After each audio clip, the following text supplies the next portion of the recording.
वंदे मातरम बच्चों। आज हम अव्यय के बारे में पढ़ेंगे। अव्यय क्या होता है, अव्यय के प्रकार व भेद क्या है, अव्यय की परिभाषा क्या है और उसके उदाहरण। सबसे पहले आया कि अव्यय किसे कहते हैं। जैसा कि हम लोगों ने शब्द भंडार में पढ़ा था कि दो भेद होते हैं शब्द के। कई भेदों के बाद दो भेद और भी होते हैं, जिसमें विकारी और अविकारी। अव्यय को हम अविकारी शब्द भी कहते हैं। अविकारी शब्द या अव्यय वो होते हैं, वे कहलाते हैं जिन शब्दों में लिंग, वचन, कारक आदि के बदलने का कोई प्रभाव नहीं पड़ता है। यानी इसका शाब्दिक अर्थ बना, अव्यय का शाब्दिक अर्थ है व्यय ना होने वाला। अविकारी तो कहते ही हैं। अविकारी का शाब्दिक अर्थ है अ प्लस विकार, अर्थात विकार मतलब परिवर्तन, किसी भी तरह का कोई परिवर्तन नहीं होना। परिभाषा बनी, जिन शब्दों में लिंग, वचन, काल, पुरुष आदि के कारण कोई भी परिवर्तन नहीं होता, उन्हें अव्यय या अविकारी शब्द कहते हैं। इनके भेद। अविकारी या अव्यय शब्द के 4-5 भेद हैं। क्रिया विशेषण, संबंध बोधक, समुच्चय बोधक, विस्मय आदि बोधक और निपात। तो सबसे पहले इसमें आएगा क्रिया विशेषण। हम क्रिया पढ़ चुके हैं और विशेषण भी पढ़ चुके हैं। क्रिया क्या होती है? जिन शब्दों से काम के करने या होने का पता चले उन्हें क्रिया कहते हैं। विशेषण क्या होता है? संज्ञा और सर्वनाम की जो विशेषता बताए उसे विशेषण कहते हैं। अब यहाँ आया क्रिया विशेषण। क्रिया विशेषण का अर्थ है क्रिया की विशेषता बताने वाला, या वो शब्द जो हमें क्रियाओं की विशेषता का बोध कराते या ज्ञान कराते हैं, वे शब्द क्रिया विशेषण कहलाते हैं। उदाहरण के रूप में, हिरण तेज भागता है। इस वाक्य में भागना एक क्रिया है, लेकिन भागने का ढंग क्या है, किस तरह से भागता है वो? तो तेज शब्द जो है हमें वो भागने क्रिया की विशेषता बता रहा है कि हिरण भागता तो है, लेकिन उसके भागने की विशेषता क्या है कि वो तेज भागता है। आप और उदाहरण के द्वारा भी समझ सकते हैं। वह धीरे धीरे चलता है। चलता है क्रिया है, किस तरह से चलता है वो, उसके चलने का तरीका क्या है? धीरे धीरे। यानी चलता है क्रिया की विशेषता है धीरे धीरे। खरगोश तेज दौड़ता है। दौड़ता है क्रिया है। खरगोश कैसे दौड़ रहा है? तेज दौड़ रहा है। तो तेज शब्द जो है दौड़ने की विशेषता है। शेर धीरे धीरे आगे बढ़ता है। बढ़ता है एक क्रिया है और बढ़ता है क्रिया की विशेषता है धीरे धीरे। ऊपर जो उदाहरण दिए गए उनसे हम देख सकते हैं कि धीरे धीरे, तेज आदि शब्द चलना, दौड़ना, बढ़ना आदि क्रियाओं की विशेषता बताने का कार्य कर रहे हैं। अतः ये शब्द क्रिया विशेषण कहलाते हैं। क्रिया विशेषण के भी कई भेद हैं। कालवाचक, रीतिवाचक, स्थानवाचक, परिमाणवाचक। आपको शब्दों से ही पता चल जाएगा कि इसके क्या अर्थ हैं। कालवाचक मतलब, काल का अर्थ होता है समय। वाचक मतलब बताने वाला, यानी समय संबंधी विशेषताओं को बताने वाला विशेषण। परिभाषा क्या बनी? ऐसे शब्द जिनसे क्रिया के होने या करने के समय का बोध हो, उन्हें कालवाचक कहते हैं। या वे विशेषण, क्रिया विशेषण शब्द जो क्रिया के होने के समय के बारे में बताएं, उन्हें कालवाचक कहते हैं।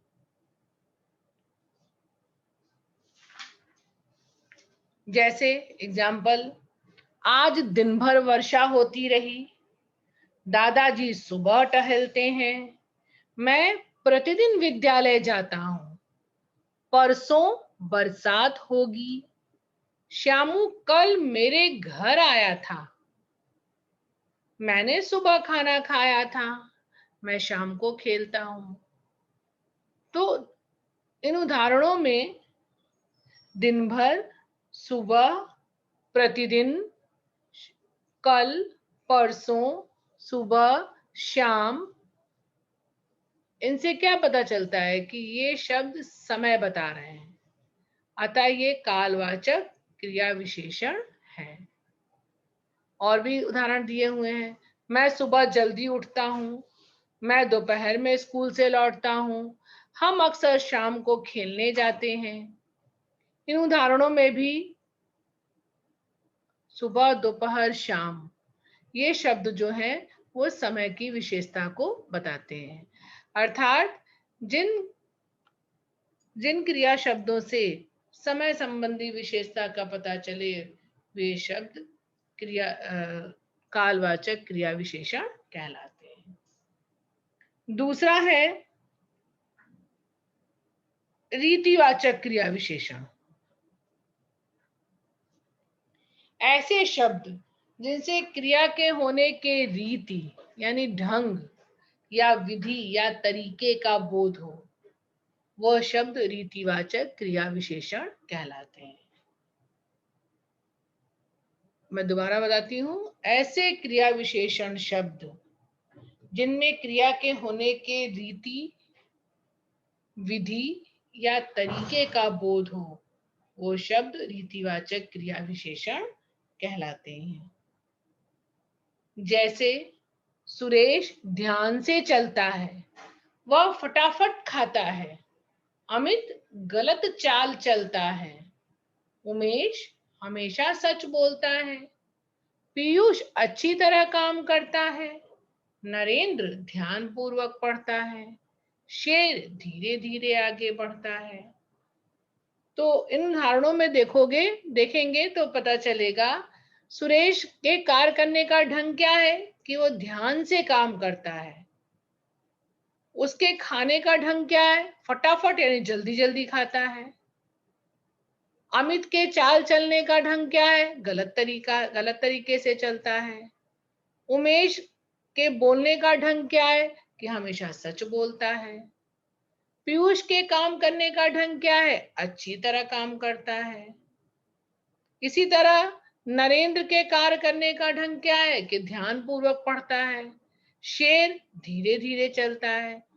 ये सारे शब्द ध्यान, फटाफट, गलत, हमेशा, सच, अच्छी तरह, ध्यान पूर्वक, धीरे धीरे, ये शब्द जो कार्य करने वाला करता है उसकी विशेषता को बताते हैं कि वह कार्य किस ढंग से, किस रीति से, किस तरीके से कर रहा है।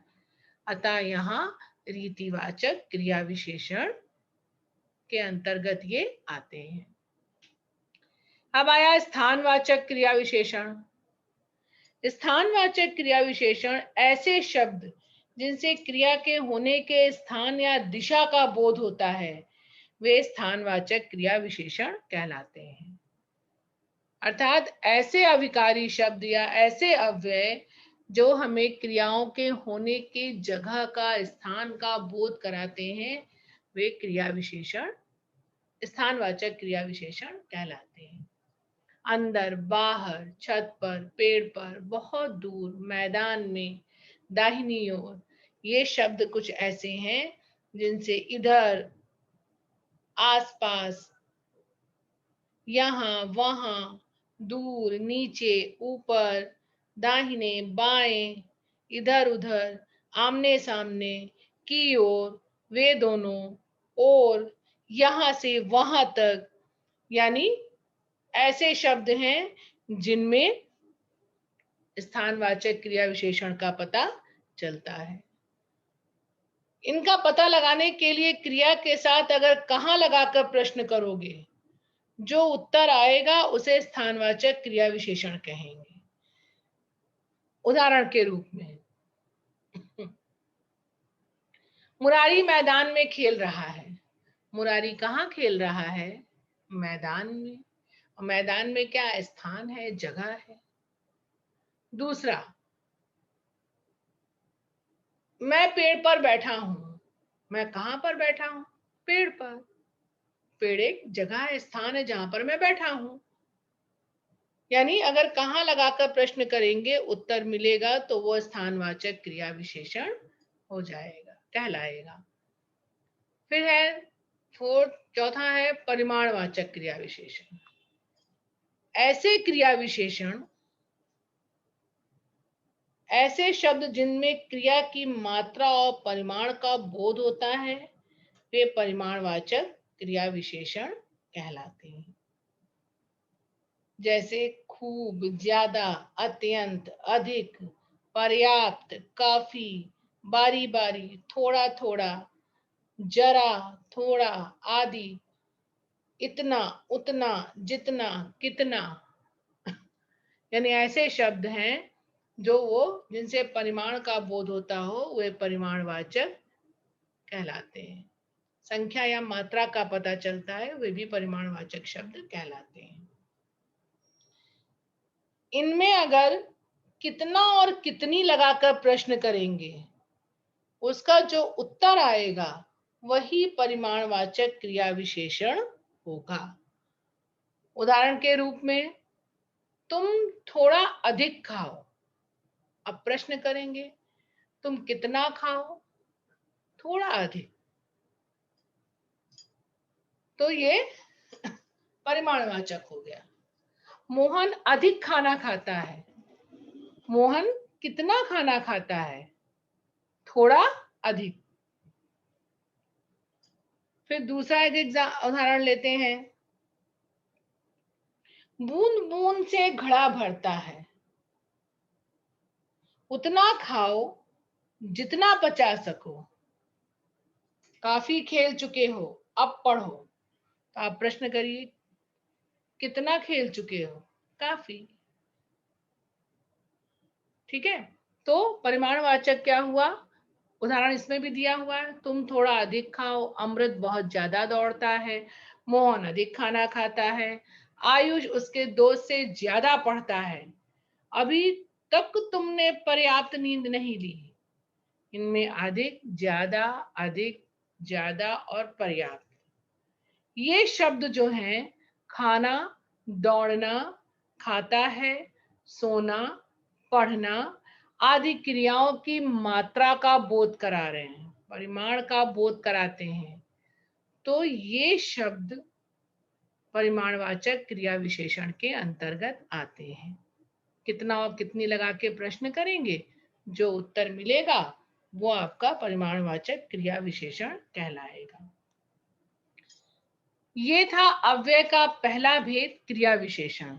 एक बार फिर से समझ लेते हैं कि क्रिया विशेषण क्या है। क्रिया की विशेषता बताना, अर्थात क्रिया की विशेषता बताने वाले को क्रिया विशेषण कहते हैं। क्रिया विशेषण के चार भेद हैं। कालवाचक क्रिया विशेषण, ऐसे शब्द जिनमें क्रिया के होने या करने के समय का बोध हो, उसे कालवाचक क्रिया विशेषण कहते हैं। जैसे अभी अभी, आजकल, अब, सुबह, शाम, प्रतिदिन, दिन भर, नित्य, लगातार, सदैव, आजकल, ज्यादातर, रोज, बहुत, प्रतिवर्ष आदि। इनकी पहचान करने के लिए हम प्रश्न में, वाक्य में कब लगाकर प्रश्न करेंगे और उत्तर अगर समय के रूप में का मिलेगा, जो उत्तर आएगा वो कालवाचक क्रिया विशेषण होगा। जैसे पिताजी परसों आगरा जाएंगे, प्रश्न करेंगे हम कब लगाएंगे, तो पिताजी आगरा कब जाएंगे, परसों। तो ये कालवाचक क्रिया विशेषण। दूसरा स्थानवाचक क्रिया विशेषण, ऐसे शब्द जिनसे क्रिया के होने के स्थान या दिशा का बोध होता है उसे स्थानवाचक क्रिया विशेषण कहते हैं। जैसे यहाँ वहां, पास, दूर, नीचे, ऊपर, आसपास, चारों ओर, दाहिने बाएं, आमने सामने, इधर उधर, यहाँ से वहां तक आदि।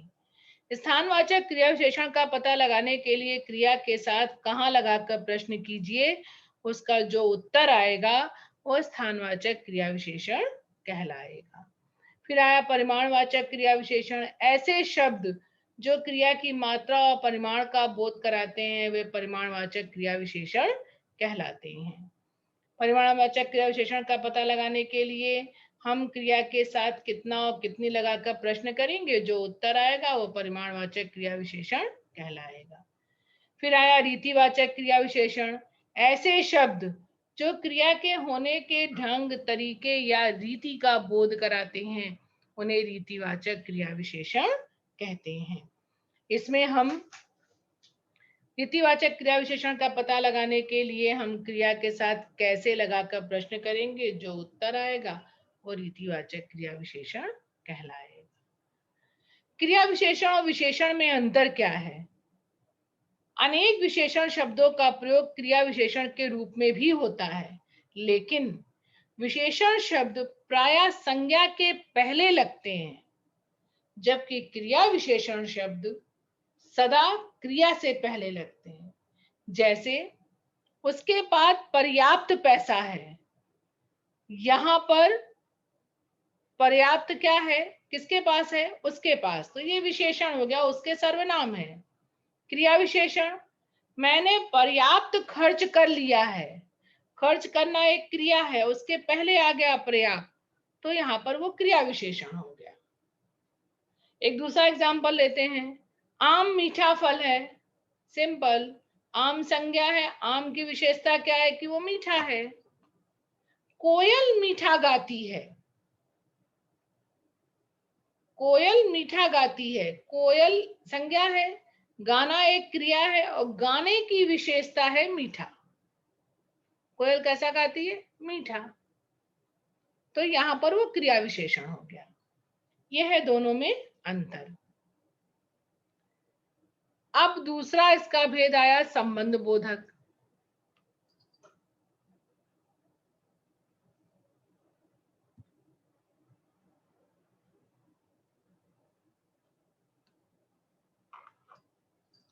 जो शब्द संज्ञा या सर्वनाम का संबंध वाक्य के अन्य शब्दों के साथ बताते हैं उन्हें संबंध बोधक शब्द कहते हैं, संबंध बोधक वाक्य कहते हैं। अर्थात जो अविकारी शब्द संज्ञा सर्वनाम के बाद आकर वाक्य के दूसरे शब्दों के साथ उसका संबंध बताते हैं उन्हें संबंध बोधक कहते हैं। इसके भी कई भेद हैं, संबंध बोधक के भी। कालवाचक संबंध बोधक, स्थानवाचक संबंध बोधक, दिशावाचक संबंध बोधक, साधनवाचक, विरोधवाचक, समतावाचक, हेतुवाचक, सहचर सूचक, विषयवाचक, संग्रहवाचक, कारणवाचक, संबंधवाचक और सीमावाचक। हम एक एक करके देखते हैं और उदाहरण के द्वारा समझने का प्रयास करते हैं। पहला है कालवाचक, यानी जो समय, काल का मतलब क्या हुआ, जो समय बताए। जिन अव्यय शब्दों से समय का पता चलता है उन्हें कालवाचक संबंध बोधक कहते हैं। जैसे पहले, बाद, आगे, पीछे, पश्चात, उपरांत, वहां पर कालवाचक संबंध बोधक होता है। इन संबंध बोधक में जो शब्द है उनके आगे के लगा होता है।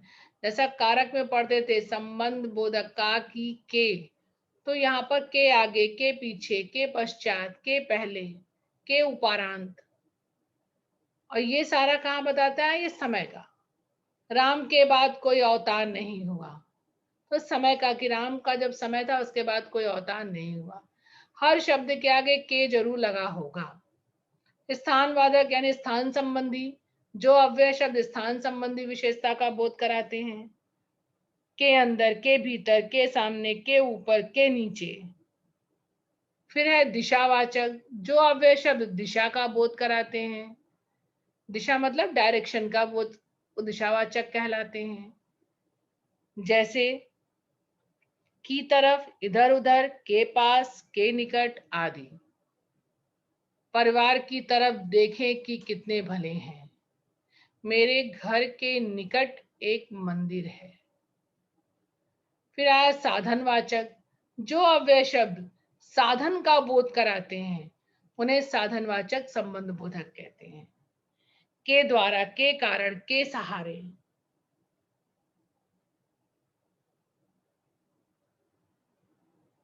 उदाहरण के रूप में, वह मित्र के सहारे ही पास हो जाता है। दादाजी लाठी के सहारे चलते हैं। यानी किसी की मदद ली जाए, किसी चीज का प्रयोग अपने कार्य को पूरा करने का साधन के रूप में किया जाए, उसे साधनवाचक संबंध बोधक कहते हैं। फिर आया विरोध सूचक, जो अव्यय शब्द प्रतिकूलता या विरोध करते हैं उन्हें विरोध सूचक संबंध बोधक कहते हैं। यानी अपोजिट में हो, एक दूसरे के विरोध में हो, तो उसे विरोध सूचक कहते हैं। के विरुद्ध, के विपरीत, के खिलाफ। आज आतंकवादी कानून के विरुद्ध लड़ते हैं। आज इंग्लैंड ने भारत के खिलाफ मैच खेला या मैच जीत लिया। तो जहां पे एक दूसरे का अपोजिट में हो, उसके उल्टे में हो, विरुद्ध में हो, विपरीत में हो, वहां पर विरोध सूचक। समता सूचक, जो अव्यय शब्द समानता का बोध करा है, सिमिलर हो, एक दूसरे में समानता होती हो, उन्हें समता सूचक या समानता बोधक, समता बोधक कहते हैं। की तरह, की भांति, के जैसा, के समान, की तुल्य, तरह, सदस्य, समान। मानसी के समान मीरा भी सुंदर है। फिर आया हेतुवाचक, जहां पर रहित अथवा सिवा अतिरिक्त आते हैं वहां हेतुवाचक संबंध कहलाता है। के बिना, के अतिरिक्त, के अलावा, के सिवा। पानी, जल के बिना जीवन नहीं है। कारण हो, कुछ ऐसा कारण हो पर्टिकुलर जिसके बिना वाक्य पूरा ही ना हो रहा हो। फिर आया विषयवाचक, जहां पर विषय बाबत लेख आते हैं वहां विषयवाचक, यानी किसी के संबंध में, किसी चीज के बारे में, विषय में उल्लेख किया जाता हो वहां पर विषयबोधक होता है। के विषय, के बारे में आदि। आज अध्यापिका ने अनुच्छेद के विषय में पढ़ाया। तो यानी किसी चीज के, किसी पर्टिकुलर सब्जेक्ट के बारे में, विषय के बारे में पढ़ाया जाए उसे विषयवाचक संबंध बोधक कहते हैं। संग्रहवाचक, जहां पर समेत, भर, तक आदि शब्द आते हैं। भर, तक, सहित, पर्याप्त, समेत। तो ये संग्रहवाचक संबंध बोधक कहलाते हैं। संबंध बोधक, इस तरह से संबंध बोधक अव्यय क्या हुए? जो अव्यय शब्द संज्ञा और सर्वनाम का संबंध वाक्य के अन्य शब्दों से बताते हैं उन्हें संबंध बोधक कहते हैं। संबंध बोधक के कई भेद हैं। काल बोधक, समय संबंधी बताएंगे। स्थान बोधक, स्थान संबंधी। दिशा बोधक, दिशा संबंधी। साधन बोधक, के द्वारा, के कारण आदि। हेतु बोधक, के बिना, के अतिरिक्त। विरोध बोधक, के विरुद्ध, के विपरीत। समता बोधक, की तरह, की भांति। विषय बोधक, के विषय में, के बारे में। संग्रह बोधक, भर, तक, सहित, पर्याप्त आदि। संबंध बोधक अव्यय दो प्रकार से प्रयोग किया जाता है, विभक्ति सहित और विभक्ति रहित। विभक्ति मतलब संबंध कारक में संबंध बोधक की विभक्ति जो थी का की के, तो के विभक्ति का प्रयोग यहाँ पे होता है। तो कहीं कहीं ये विभक्ति होगी, कहीं कहीं नहीं। तो जहां होगी वहां पर विभक्ति सहित कहलाएगा, जहां नहीं होगी वहां विभक्ति रहित कहलाएगा। विभक्ति सहित का उदाहरण है जैसे दरवाजे के बाहर कोई खड़ा है। दूसरा है मैं छत के ऊपर घूमने जा रहा हूं। ये विभक्ति सहित है, इसमें के बाहर के ऊपर विभक्ति लगी है, के विभक्ति लगी हुई है। दूसरा है विभक्ति रहित, जहां पर विभक्ति नहीं होगी। कल रात भर वर्षा होती रही। शिवानी परिवार सहित घूमने गई।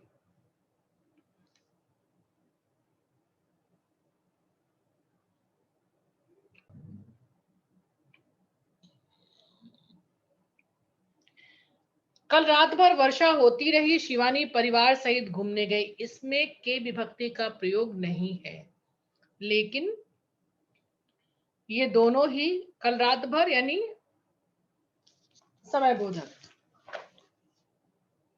ये दोनों विभक्ति रहित कहलाएंगे, इनमें विभक्ति नहीं लगी है। लेकिन ये संबंध बोधक शब्द ही कहलाएंगे कि शिवानी का परिवार से संबंध है और रात का वर्षा से संबंध है। ये रहा संबंध बोधक।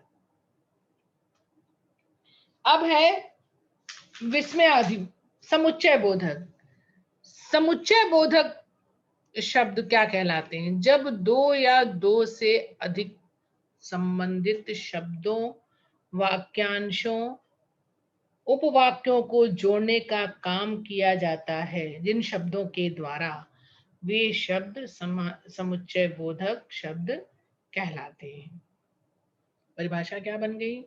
दो शब्दों, वाक्यों और वाक्यांशों को जोड़ने का कार्य जो शब्द करते हैं उन्हें समुच्चय बोधक कहते हैं।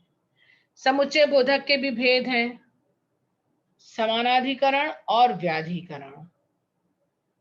समानाधिकरण या सजाती यानी सिमिलर, ऐसे अविकारी शब्द जो सामान्य स्तर वालों शब्द, वाक्यांश और वाक्य को जोड़ने का काम करते हो उन्हें समानाधिकरण समुच्चय बोधक कहते हैं। सिमिलर जाति के होंगे, समान जाति के। मैं और मम्मी घूमने जा रहे हैं, दोनों ही मैं और मम्मी क्या है? दोनों ही इंसान हैं। मोहित और कल्पना अच्छे मित्र हैं, तो मोहित और कल्पना दोनों ह्यूमन बीइंग हैं। श्वेता, अरुण तथा रोमेश घूमने गए, तो इसमें श्वेता, अरुण, रोमेश तो दोनों क्या एक ही जाति के लोग, मतलब इंसान है, मनुष्य। तो इसमें और, तथा, अर्थात, यानी, मानो बहुत सारे हैं इसमें आएंगे। इसके आधार पर समानाधिकरण के भी चार भेद हैं: संयोजक, विरोध सूचक, विकल्प सूचक, परिणाम सूचक। संयोजक जिन समुच्चय बोधक शब्दों के द्वारा समान वाक्यांश, शब्द और वाक्यों को जोड़ा जाता है उन्हें संयोजक कहते हैं। जिनमें कुछ शब्द हैं और, तथा, एवं और वह, और, तथा, एवं और वह। उदाहरण के रूप में और का मोहित और कल्पना अच्छे मित्र हैं, तथा के रूप में श्वेता, अरुणा और तथा रोमेश घूमने गए, एवं के रूप में अच्छा भोजन व प्रातः भ्रमण एवं प्रातः भ्रमण सेहत के लिए अच्छे हैं। ये था संयोजक। अब दूसरा आया विरोध सूचक। विरोधी कथनों यानी विरोधी बातों को जोड़ने, ऐसा पता चले कि जो अपोजिट, विरोध में बातें हो रही हों, ऐसे उपवाक्यों को जोड़ने वालों को विरोध सूचक कहते हैं। उनमें है पर, लेकिन, मगर, परंतु, अपितु। फॉर एग्जाम्पल, स्टेशन पर गए पर गाड़ी ना मिल सकी। मैं समय पर पहुंच जाता लेकिन मुझे चोट लग गई। इन दोनों बातों में विरोध पता चल रहा है। सबने उसे बुरा कहा लेकिन वह अच्छा आदमी था। मैं सामान ले आती परंतु मुझे बुखार है। बादल छाए हैं मगर बारिश ना हुई। यानी एक दूसरे के विरोध में बातें हो रही हों, वहां पर विरोध सूचक होता है। फिर आया विकल्प सूचक, यानी शब्दों, वाक्यांशों और उपवाक्यों को विभाजन और विकल्प प्रकट किया जाए, वहां पर विकल्प सूचक होता है। शब्द है या, अन्यथा, ना कि, चाहे या अथवा। श्याम अथवा श्वेता में से किसी एक को चुन लीजिए। अब आपके सामने विकल्प है कि आप, दो विकल्प हैं आपके सामने, या तो श्याम को चुनिए या तो श्वेता को चुनिए। तो ऐसे शब्द जहां आएंगे वहां पर विकल्प हो जाएगा। दूसरा उदाहरण, आपने कहा कि आपको चाय नापसंद है। फिर आप चाय पिएंगे या कॉफी। आप या हम में से कोई एक यहाँ जाएगा। अब दोनों में विकल्प है, या आप जाइए या हम जाएं।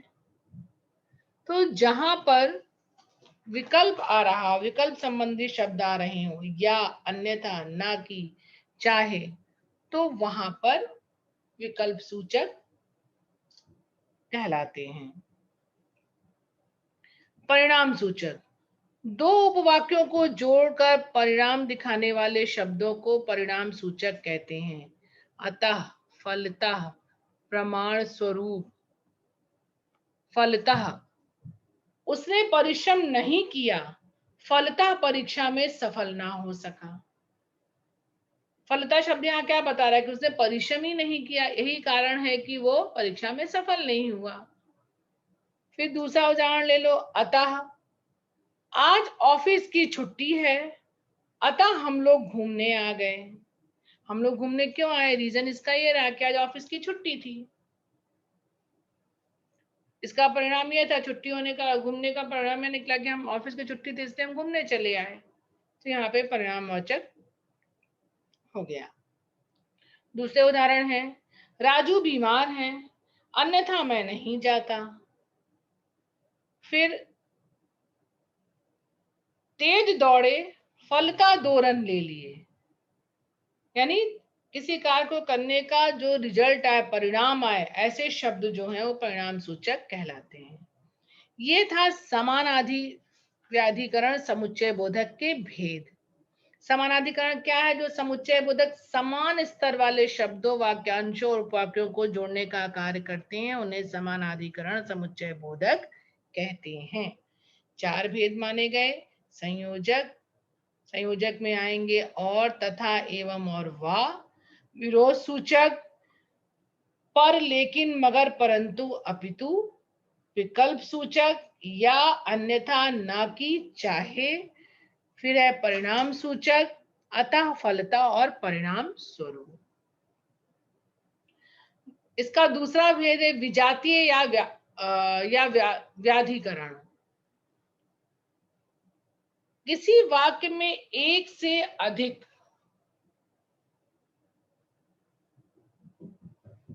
किसी वाक्य में एक से अधिक आश्रित उपवाक्यों को जोड़ने वाले शब्द व्याधिकरण समुच्चय बोधक कहलाते हैं। अर्थात ऐसे अविकारी शब्द जो किसी मुख्य अंश को गौड़ अंश से जोड़ने का काम करते हों। यानी एक मुख्य पार्ट, मेन पार्ट होगा और दूसरा गौण होगा, सेकंड पार्ट होगा, सेकंड भाग, दूसरा भाग होगा। दोनों को जो जोड़ने का कार्य करते हो वो व्याधिकरण समुच्चय बोधक कहलाते हैं। इनके भी कई भेद हैं, कारणवाचक, संकेतवाचक, स्वरूपवाचक और उद्देश्यवाचक। कारणवाचक में आएगा आपका कि किसी कार्य, जिन समुच्चय बोधक शब्दों द्वारा वाक्य में कार्य कारण का पता चले, यानी ऐसे काम हो रहे हो जिनसे रीजन, कारण का पता चले, उसे कारणवाचक संबंध समुच्चय बोधक कहते हैं।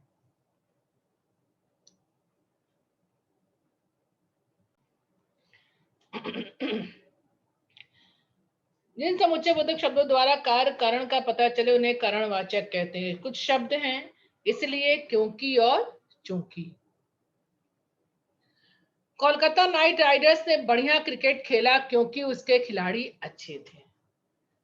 नाइट राइडर्स ने क्रिकेट अच्छा क्यों खेला, उसका कारण है क्योंकि खिलाड़ी अच्छे थे। मैं आज विद्यालय नहीं गया इसलिए मेरा गृह कार्य अधूरा है। मेरा गृह कार्य अधूरा क्यों है, क्योंकि आज मैं विद्यालय नहीं गया, ये कारण है। और अनेक उदाहरण हैं। आज रविवार है इसलिए बाजार बंद है। राधा स्कूल ना जा सकी क्योंकि उसे बुखार था। तो इस तरह से कोई ना कोई कार्य पूरा करने के लिए जहां कार्य कारण का पता चले उसे कारणवाचक कहते हैं। दूसरा है संकेतवाचक, यानी जिन समुच्चय बोधक शब्दों से शर्त या संकेत का पता चले उन्हें संकेतवाचक कहते हैं। यदि, तथापि, यद्यपि। फॉर एग्जाम्पल, यद्यपि तुम मेरे मित्र हो तथापि गलत बात में मैं तुम्हारा साथ कभी नहीं दूंगा। फिर दूसरा कोई एग्जाम्पल लेते हैं।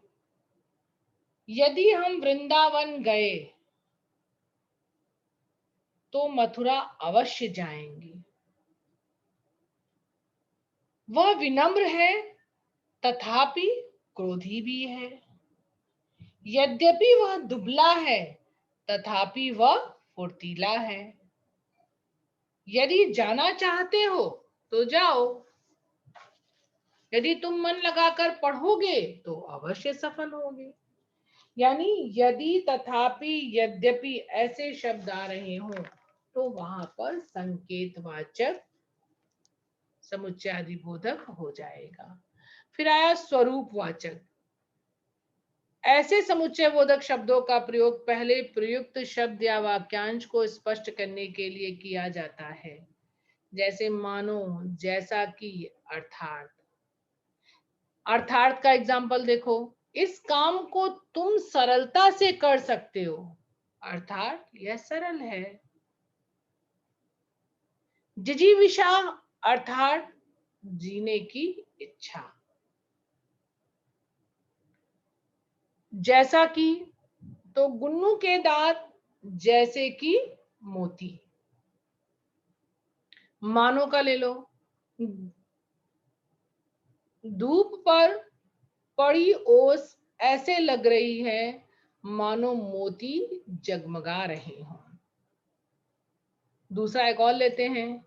राधा की सुंदरता मानो सुख का सागर है।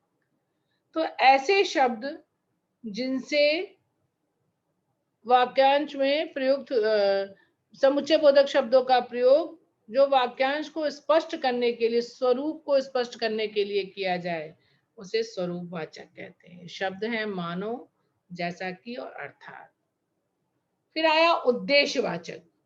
दो उपवाक्यों को जोड़ने और उद्देश्य स्पष्ट करने वाले शब्द उद्देश्यवाचक शब्द कहलाते हैं। कि, ताकि, जिससे कि। उदाहरण के रूप में, कम सामान ले जाओ जिससे कि यात्रा में परेशानी ना हो।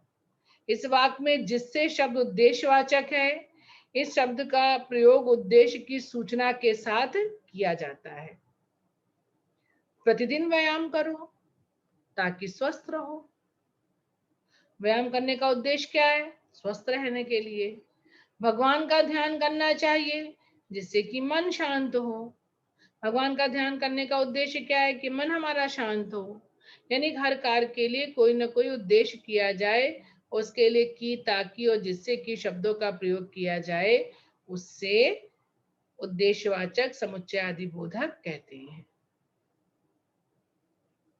कुछ महत्वपूर्ण बातें समुच्चयादिबोधक के में हम फिर से दोहरा लेते हैं। वे शब्द जो शब्दों को जोड़ या वाक्यों को जोड़ने का कार्य करते हैं समुच्चय बोधक कहलाते हैं। समुच्चय बोधक के भेद समानाधिकरण और व्याधिकरण हैं। समानाधिकरण में समान स्तर वाले शब्दों, वाक्यांशों और वाक्यों को जोड़ने का काम किया जाता है। समानादि समुच्चय बोधक के भेद हैं संयोजक, विरोध सूचक, विकल्प सूचक, परिणाम सूचक। व्याधिकरण के भेद हैं करणवाचक, संकेतवाचक और स्वरूपवाचक और उद्देश्यवाचक।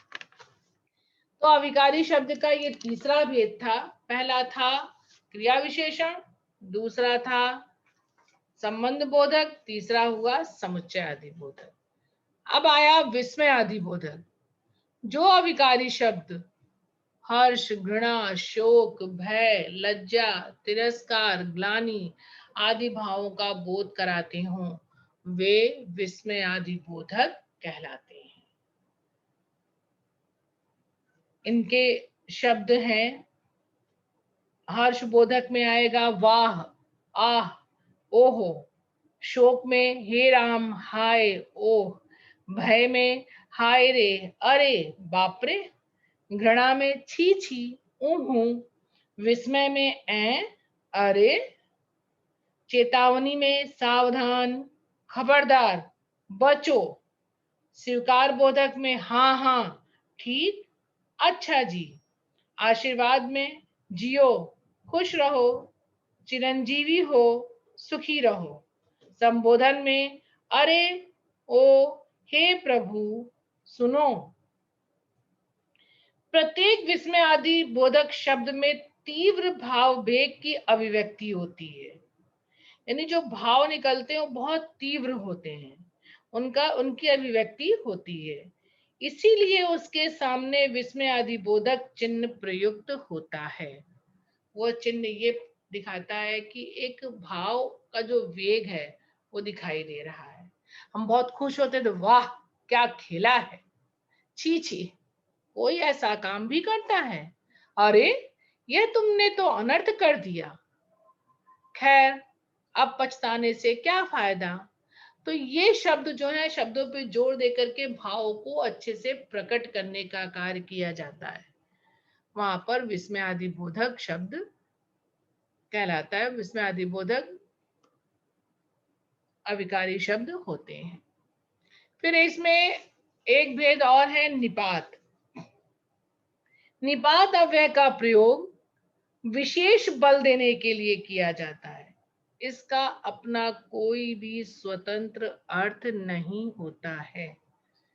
यानी ऐसे शब्दों का प्रयोग जिनका केवल अपना कोई भी स्वतंत्र अस्तित्व नहीं होता है और विशेष बल देने के लिए प्रयोग में किया जाता है। निपात क्या हुआ कि निपात अव्यय का प्रयोग विशेष बल देने के लिए किया जाता है। इसका कोई भी स्वतंत्र अस्तित्व नहीं होता है। अर्थात वे अव्यय जो किसी शब्द या पद के बाद लगकर उसके अर्थ में विशेष बल देते हैं, उन्हें निपात कहते हैं। वे अव्यय जो किसी शब्द या पद के बाद लगकर उसके अर्थ में विशेष बल देते हैं, उन्हें निपात कहते हैं। जैसे ही, तक, सा, मात्र आदि शब्द हैं। एग्जाम्पल, सरदार पटेल ही थे जो देश को संगठित कर सके। मैं कल ही जाऊंगा, तुम्हें मात्र 5 मिनट रुकना है। श्रवण कुमार सा पुत्र पाकर मैं धन्य हो गई। विशेष एक ही निपात स्थान बदल लेने पर अर्थ में भी परिवर्तन ला देता है। जैसे दादी ने मुझे भी कहानी सुनाई, दादी ने भी मुझे कहानी सुनाई, दादी ने मुझे कहानी भी सुनाई। तीनों ही वाक्यों में भी निपात लगा है, लेकिन तीनों के वाक्यों के अर्थ बदल गए क्योंकि निपात की जगह बदल गई। ये आपका था अविकारी शब्द। यानी अविकारी शब्द के परिभाषा, उसके भेद और उसके भेदों के बारे में ये पूरा विश्लेषण आपका था। धन्यवाद।